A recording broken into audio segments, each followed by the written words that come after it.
Compte rendu de la 89e réunion du Conseil de ministres. Le président de la République, chef de l'État, a présidé ce vendredi 15 mai 2026 à la Cité de l'Union africaine, la 89e réunion du Conseil des ministres. 5 points étaient inscrits à l'ordre du jour, à savoir 1.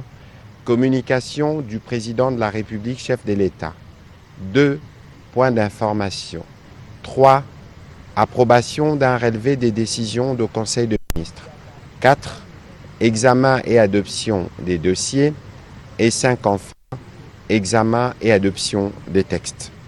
La communication du président de la République a porté sur 2 points principaux, à savoir 1. Du respect des normes de construction, d'urbanisme et d'aménagement du territoire en République démocratique du Congo. Le président de la République a commencé sa communication en abordant la question du respect des normes de construction et d'urbanisme sur l'ensemble du territoire national, particulièrement dans les grandes agglomérations urbaines et plus spécifiquement dans la ville-province de Kinshasa, où il est observé une multiplication soutenue des constructions de tout genre. Cette dynamique, portée par l'ambition légitime de nos populations et des investisseurs, constitue un signal positif de développement, de modernisation urbaine et de vitalité économique. Cependant, il a relevé avec préoccupation que cette expansion urbaine s'opère souvent dans un désordre intolérable, marqué par le non-respect des normes urbanistiques, cadastrales, architecturales, environnementales et sécuritaires, avec notamment la construction d'immeubles à étages dans les zones destinées à des habitations basses, y compris à proximité d'édifices sensibles de l'État, au mépris des impératifs de sûreté publique, d'esthétique urbaine et d'aménagement harmonieux de nos villes. Le président de la République a constaté également que dans plusieurs chantiers, particulièrement à Kinshasa, des matériaux de construction tels que les sables, les caillasses, les moellons et autres agrégats sont anarchiquement entreposés sur la voie publique, impactant négativement la circulation routière, empêchant l'écoulement normal des eaux de pluie et aggravant l'insalubrité ainsi que la dégradation de l'environnement urbain. Il a rappelé la nécessité pour le gouvernement à veiller au strict respect des normes urbanistiques et des constructions. Face à la persistance de cette situation, il est désormais impératif de rétablir l'ordre, l'autorité de l'État et la discipline urbaine. La modernisation de nos villes ne pouvant se faire dans l'anarchie, ni au détriment de l'ordre public, de la sécurité collective et des règles d'aménagement du territoire, a-t-il précisé. Dès lors, il a instruit sous la coordination de la Première ministre, le vice-premier ministre, ministre de l'Intérieur, les ministres d'État, ministre de l'Urbanisme et Habitat, le ministre des Infrastructures et Travaux publics, le ministre de l'Aménagement du territoire, la ministre des Affaires foncières, ainsi que les différents gouverneurs de province, de prendre sans délai des mesures rigoureuses visant notamment à renforcer le contrôle préalable à la délivrance des permis de construire, dans les stricts respects des plans d'urbanisation, des affectations des zones et de l'esthétique urbaine. Identifier les constructions érigées en violation des normes urbanistiques, sécuritaires et esthétiques. Interdire toute construction portant atteinte à la sûreté des installations et édifices sensibles de l'État.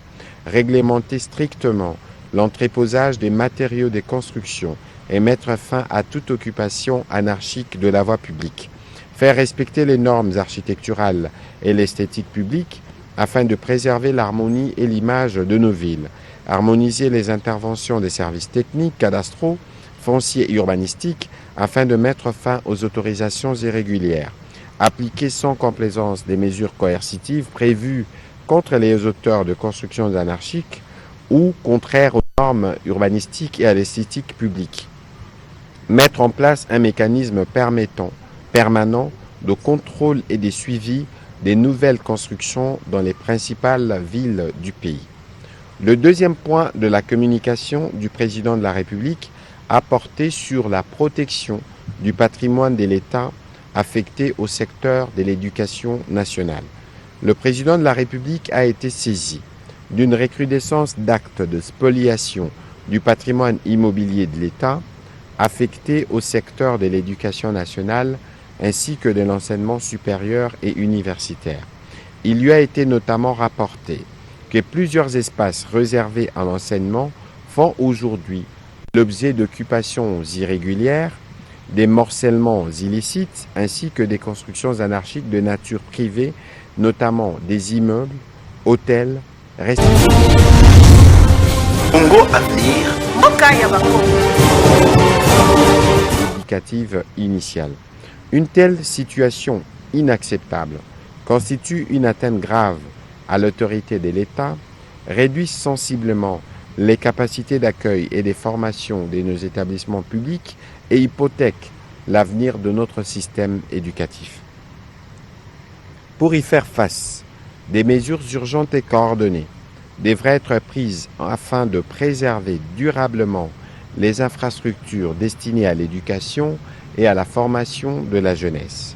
À cet fait, il a instruit les ministres du gouvernement, chacun en ce qui le concerne, notamment la ministre des Affaires sociales, la ministre d'État, ministre des Affaires sociales, Action humanitaire et solidarité nationale, la ministre d'État, ministre de l'Éducation nationale, le ministre d'État, ministre de la formation professionnelle, les ministres d'État, ministre de l'Urbanisme et Habitat, le ministre des Infrastructures, la ministre de l'Enseignement supérieur et universitaire, ainsi que la ministre des Affaires foncières, sous la coordination de la Première ministre avec le concours de son cabinet, de procéder à l'identification exhaustive, au bornage, à la sécurisation foncière et à la cartographie numérique de tous les espaces scolaires, universitaires et centres de formation appartenant à l'État, ainsi qu'à la constitution d'une base de données centralisée du patrimoine éducatif national. Parallèlement, il conviendrait de suspendre toute cession, désaffectation ou occupation des espaces affectés à l'éducation sans autorisation préalable du gouvernement, tout en engageant une audit générale des concessions et occupations intervenues sur ces sites. Les constructions anarchiques et occupations irrégulières devraient être systématiquement identifiées en vue de l'annulation des titres obtenus frauduleusement, du déguerpissement des occupants sans droit ni titre, ainsi que, les cas échéants, de la démolition des ouvrages érigés illégalement. Le ministre d'État, ministre de la Justice et garde des Sceaux devrait pour sa part donner des injonctions pour engager des poursuites exemplaires contre toute personne impliquée dans des opérations, des spoliations ou des cessions frauduleuses du patrimoine éducatif public, y compris les agents et les autorités complices. Enfin, des mesures de protection durable devraient être mises en œuvre, notamment la clôture progressive des sites exposés, l'interdiction des délivrances des permis de construire sur les emprises éducatives sans avis conforme des ministères sectoriels, le déploiement des brigades mixtes de contrôle ainsi que l'instauration d'un mécanisme permanent de surveillance et d'alerte afin de prévenir toute nouvelle tentative de spoliation. Dans la suite de la communication du président de la République, la première ministre chef du gouvernement est revenue sur les suivis de l'exécution des grands travaux initiés par le président de la République chef de l'État. C'est dans ces cadres qu'elle a effectué, le mardi 12 mai 2026, une visite d'inspection du chantier de rocade sud-est et sud-ouest de Kinshasa. Le ministre de l'Aménagement du Territoire et la ministre déléguée en charge de la politique de la ville, ainsi que le gouverneur de la ville de Kinshasa et les partenaires techniques d'Orsicomine engagés dans ces projets structurants ont fait partie de sa délégation. À travers cette descente sur terrain, elle a voulu s'enquérir personnellement de l'état d'avancement des travaux qui s'inscrivent dans la dynamique de modernisation des infrastructures et d'amélioration de la mobilité urbaine dans la capitale.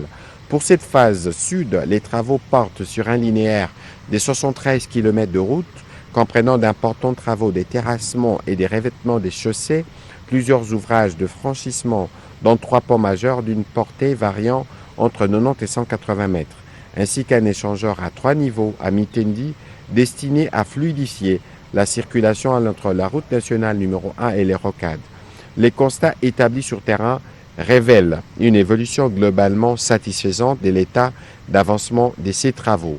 À terme, ces infrastructures doteront les trafics au terme, ces infrastructures doteront Kinshasa d'un véritable périphérique urbain destiné à désengorger les trafics au bénéfice notamment des usagers empruntant la nationale numéro 1 en direction de la province du Congo central et de l'aéroport international de Njili.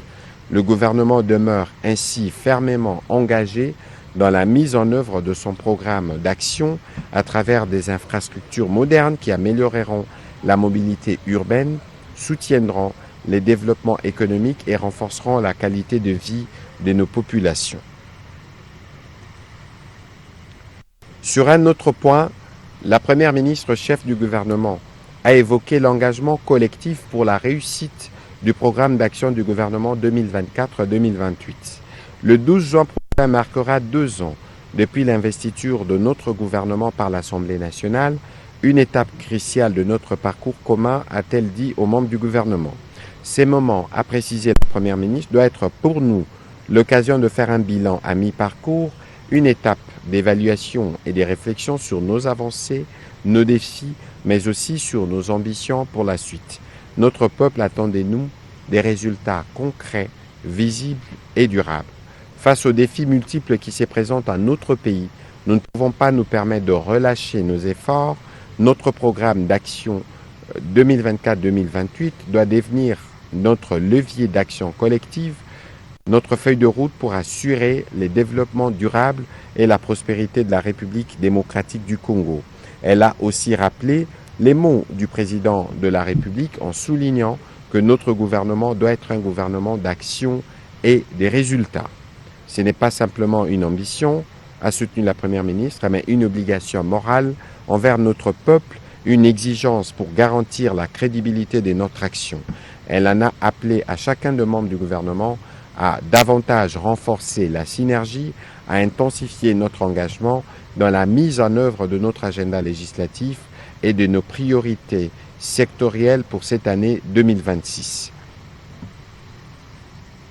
Enfin, la Première ministre a conclu son complément à la communication du président de la République en abordant la situation des embouteillages sur la route nationale numéro 1 où les trafics est régulièrement paralysé sur plusieurs kilomètres, contraignant les usagers à passer des longues heures, voire des nuits entières bloquées sur la chaussée. Cela s'explique par des causes structurelles et comportementales bien identifiées. Pour y remédier, la Première ministre compte convoquer dans les jours qui suivent une réunion de crise qui réunira tous les ministères concernés, les gouverneurs de Kinshasa et du Congo central, la police nationale congolaise, l'AFEC, les comités des transporteurs, les concessionnaires ainsi que l'agence congolaise de grands travaux pour apporter des solutions idoines en vue de dégager cette voie importante pour notre économie. Au deuxième chapitre du Conseil de ministres de ce jour, relatif aux points d'information, État et administration du territoire, le vice-premier ministre, ministre de l'Intérieur, décentralisation et affaires coutumières, a présenté au Conseil les rapports sur l'État et l'administration du territoire national. Au cours de la semaine qui s'achève, l'état d'esprit de la population a été notamment marqué par la visite du président de la République en Ouganda, où plusieurs protocoles d'accord ont été signés, indiquant les réchauffements des relations de bon voisinage entre nos deux pays, les soulagements de la population de la province du Sud Kivu, particulièrement celle des localités où les terroristes RDF AFCM 23 se sont retirés, les focus sur la question relative au débat suscité à la suite de la conférence de presse du président de la République. Le vice-premier ministre, ministre de l'Intérieur, a aussi présenté le rapport final consolidé reprenant les 67 recommandations issues du Forum national des affaires coutumières ainsi qu'un support visuel témoignant de la richesse culturelle congolaise et devant nous servir de base communicationnelle dans la promotion des valeurs coutumières et de notre diversité culturelle. Au chapitre du banditisme et de la criminalité, il a évoqué la poursuite des opérations Ndobo à travers les principales villes des agglomérations urbaines, malgré des cas signalés de criminalité à travers le pays sur lesquels la police se penche. Il s'est aussi observé une dynamique dans le réchauffement des réunions des comités provinciaux et locaux de sécurité suite à la recommandation qu'il a formulée aux gouverneurs de province et à tous les chefs d'entités des bases. Il a terminé son rapport en faisant le point par rapport à la situation aux frontières. Toujours sur ces chapitres sécuritaires, pour sa part, le vice-premier ministre, ministre de la Défense nationale, a brossé la situation opérationnelle et sécuritaire en revenant spécifiquement sur les détails concernant les provinces du Nord Kivu, du Sud Kivu et de l'Ituri. Cette situation a été dominée essentiellement par les retraits simulés des troupes de la coalition d'agression RDF-AFCM 23 dans une partie de la plaine de la Ruzizi. Ces mouvements rétrogradent l'ennemi, suivis des pillages et exécutions sommaires, a été effectué en vue d'un renforcement suspect de ces troupes dans les hauts plateaux d'Uvira et de Mwenga au Sud Kivu. Nos forces armées ont pris des dispositions adéquates pour empêcher toute progression des troupes ennemies. Autant elles poursuivent les opérations de traque des terroristes ADF-ISCAP dans les territoires de Mombasa, en province de l'Ituri. Au sujet de la situation triangle Congo central, Kinshasa, Grand Bandundu, les ministres et délégués près le ministre de la Défense nationale chargé des anciens combattants a fait le point de sa mission, celle de rappeler à l'ordre les insurgés Mobondo des progrès engagés jusqu'à ces jours. Évolution de la situation récente sur les marchés d'échange ainsi que de biens et services. Intervenant comme invité, le gouverneur de la Banque centrale du Congo a évoqué les développements de la conjoncture économique de notre pays. Il a indiqué que la stabilité économique intérieure s'est poursuivie au cours de la semaine sous revue, traduite par les reculs de l'inflation hebdomadaire et l'appréciation du taux d'échange sur les deux segments du marché de change. Les projections du comité permanent de cadrage macroéconomique tablent sur une accélération de l'activité économique en 2026 avec un taux de croissance estimé à 6,2% contre 5,8% en 2025, soutenu principalement par les dynamismes du secteur extractif. Les taux d'inflation hebdomadaire s'est établi à 0,16% au 8 mai 2026 contre 0,19% la semaine précédente, portant les cumuls annuels à 3,51% contre 3,06% à la même période de 2025. En glissement annuel, il s'est établi à 2,56% contre 9,83% une année auparavant.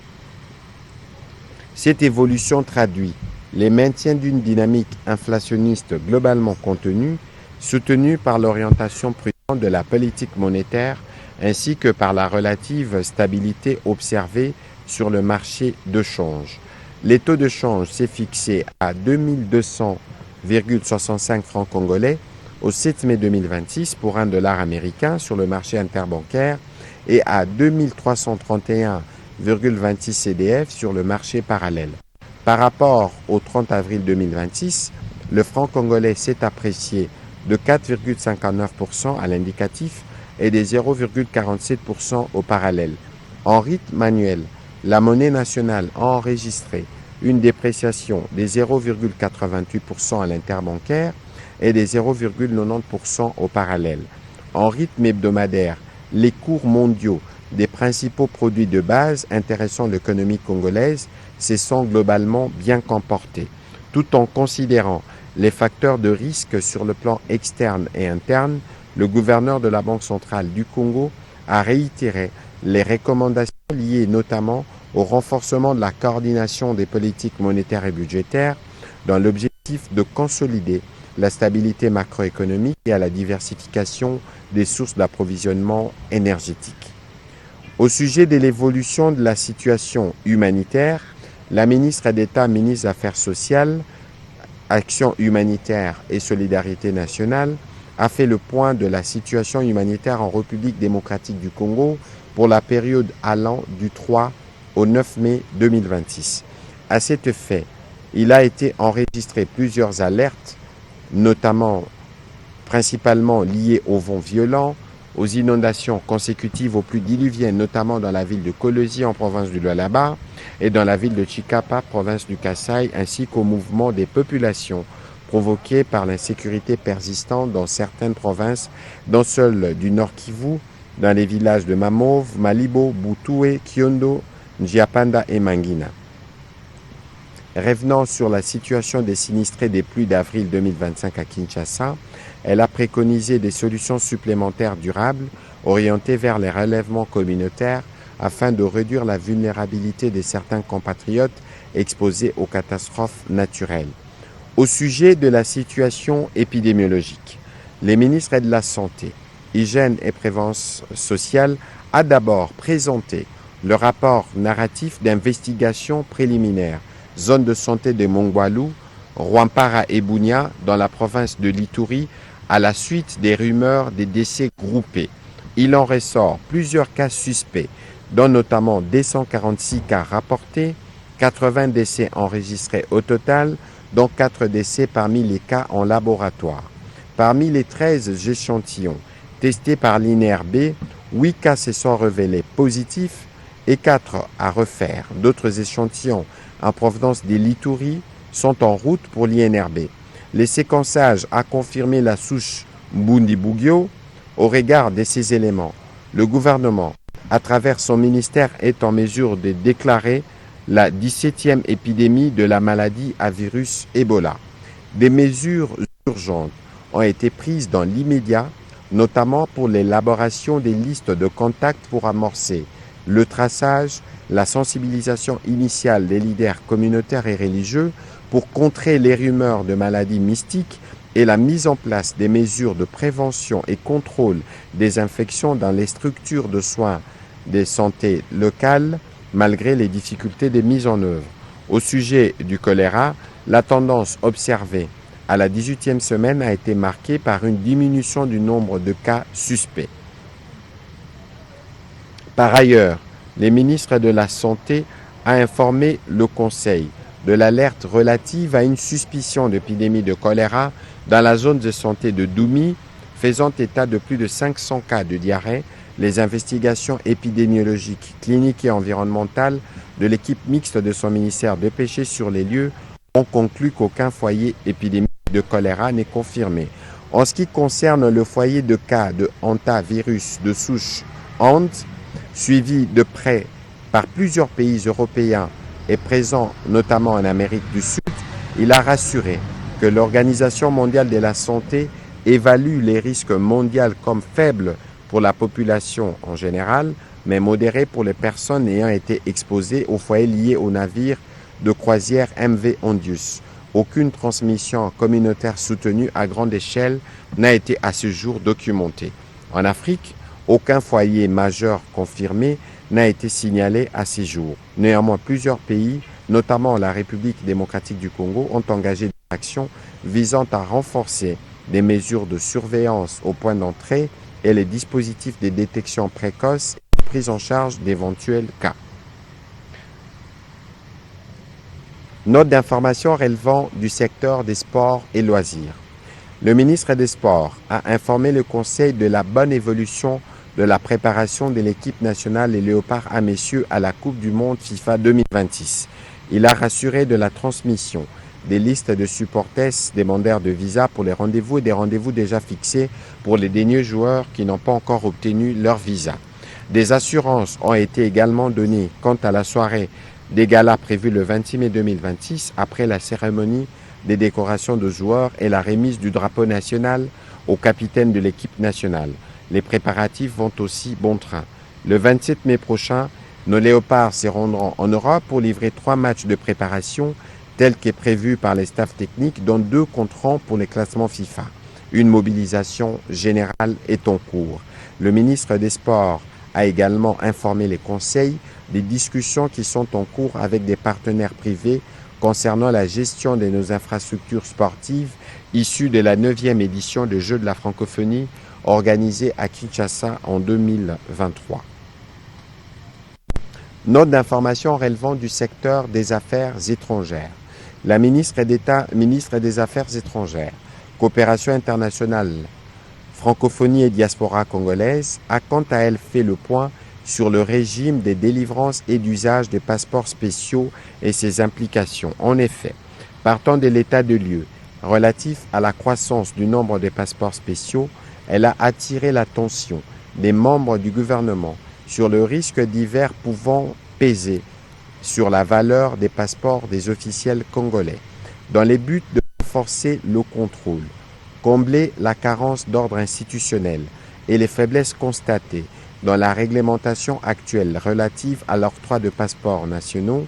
La ministre d'État, ministre des Affaires étrangères, a sollicité du gouvernement ce qui suit: d'autoriser l'organisation des concertations interinstitutionnelles sur l'octroi et l'usage des passeports spéciaux en République démocratique du Congo, sous la coordination du ministère des Affaires étrangères, Coopération internationale, francophonie et diaspora congolaise, de permettre la révisitation du cadre juridique actuel portant réglementation de l'octroi des passeports nationaux sur la base des recommandations des concertations interinstitutionnelles suspensionnées, aux fins de parvenir à la mise en place d'un régime strict et cohérent des délivrances des passeports spéciaux, d'autoriser l'organisation d'un audit national et complet des passeports spéciaux en cours de validité, de mettre en place enfin un dispositif national de coordination, suivi et contrôle de l'usage des passeports spéciaux en République démocratique du Congo. Le Conseil de ministres a pris acte de cette note d'information, mais aussi de toutes les notes précédentes. Au troisième chapitre du Conseil de ministres de ce jour, relatif à l'approbation d'un relevé des décisions, les membres du Conseil ont approuvé le relevé des décisions prises lors de la 88e réunion ordinaire du Conseil de ministres du 24 avril 2026. Au sujet du chapitre concernant l'examen et l'adoption des dossiers, 3 dossiers ont été soumis au Conseil de ministres de ce jour. Le premier, relevant du secteur du commerce extérieur, portant notamment sur la politique qualité nationale de la République démocratique du Congo.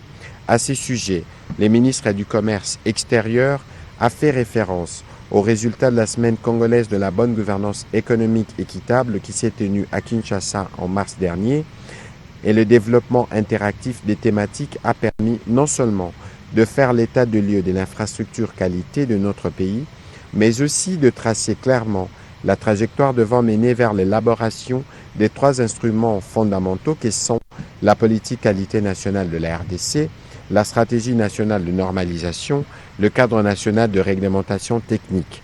Après avoir passé en revue les évidences des gestions de la qualité, évoqué les conséquences de cet état de choses, exigeant un devoir de pragmatisme, le ministre du Commerce extérieur a insisté sur l'impérieuse nécessité pour la RDC de se doter de sa PQN au profit de la compétitivité et de l'équité à l'endroit de son offre sur les marchés national et international. Il a brossé les actions urgentes listées par les experts du British Standard Institute en collaboration avec nos experts pour une mise en œuvre immédiate. Il a aussi sollicité l'adhésion, l'appropriation et la disponibilité de toutes les parties indispensables pour la réalisation de cette assignation de portée internationale et dont l'enjeu est vital pour notre économie.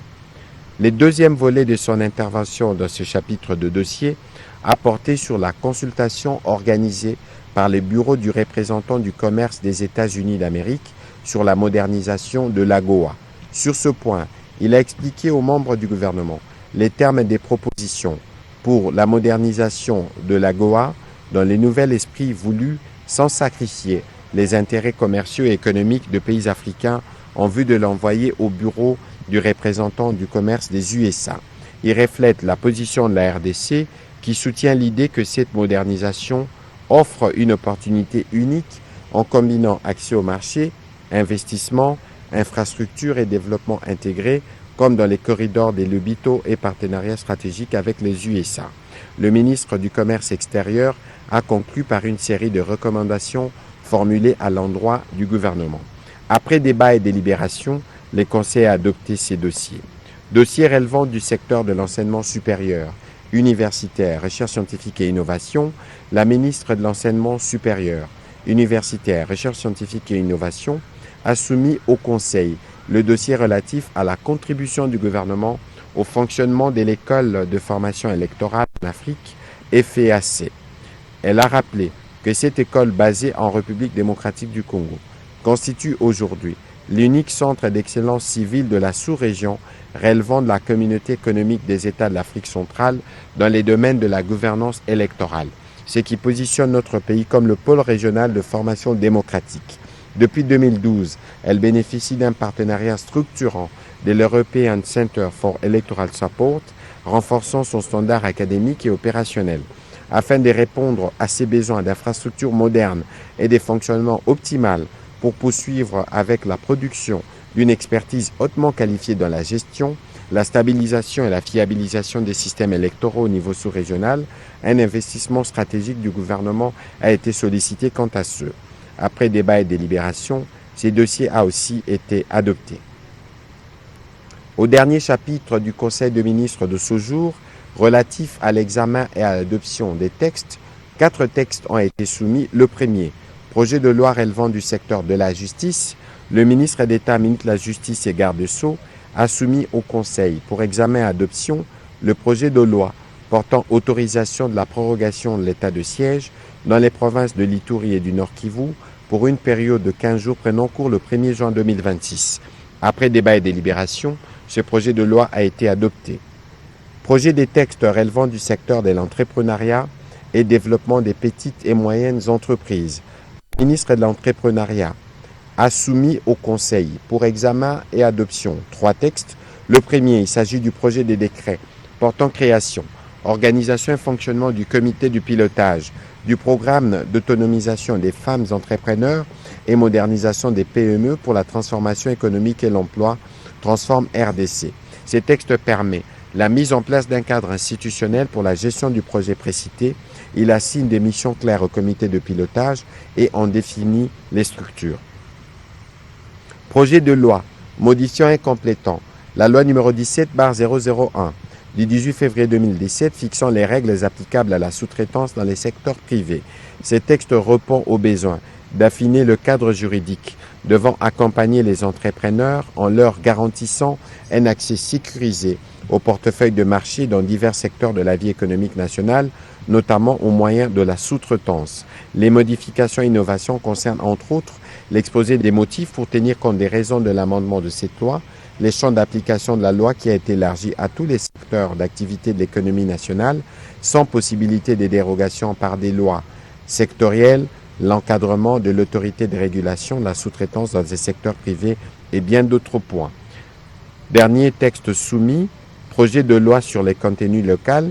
Ce texte répond à la nécessité de corriger la contribution marginale au PIB national des entreprises détenues majoritairement par les nationaux en mettant en place un cadre juridique approprié destiné à promouvoir les contenus locaux et à renforcer la participation effective des nationaux dans l'exploitation des opportunités économiques offertes par les différents secteurs d'activité. Il promeut non seulement l'intégration de Congolais dans la chaîne des valeurs des entreprises principales, mais aussi l'utilisation de biens et des services nationaux, ainsi que le développement de la participation de la main-d'œuvre, de la technologie et du capital national dans la chaîne de valeur de tous les secteurs de l'économie nationale, afin d'atteindre un niveau de développement durable basé sur la croissance économique et le bien-être de Congolais. Après débat et délibération, ces projets de textes ont été adoptés. Commencé à 14h30, la réunion du Conseil de ministres a pris fin à 17h47. Je vous remercie.